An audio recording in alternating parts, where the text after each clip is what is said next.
Hey there, gamers. Welcome back to Banished Souls Cryptic Gaming here. So, we're going to be talking about ship builds tonight. So, we have quite a few different sea monsters to choose from now.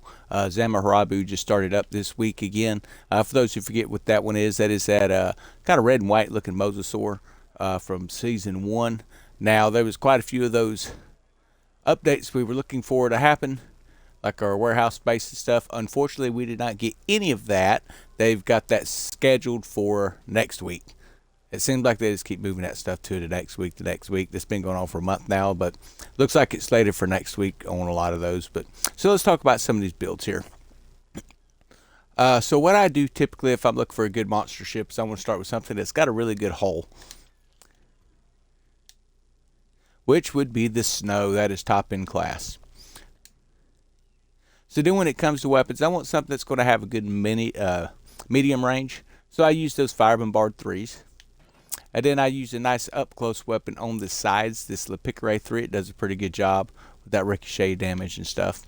And of course on the rear, I use that Fire Bombard 3 again.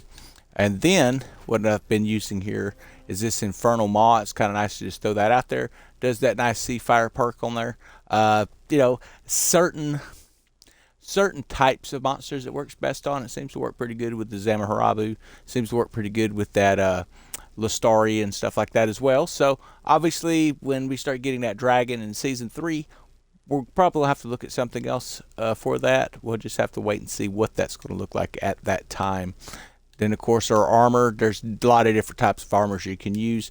I use the Stormwoven Symphony mainly for the AoE effect. When you're charging up, you can hit that area of effect and send out the Crescendo Wave, which does damage to the monster as it charges you.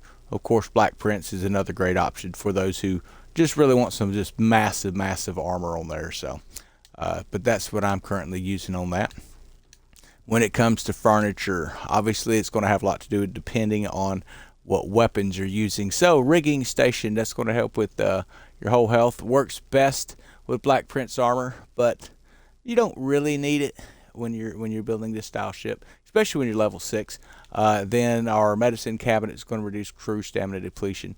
Really starts to help with the depletion attacks by 20%. Increases stamina recovery by, it looks like 8% while in combat, and increases maximum stamina by 5%.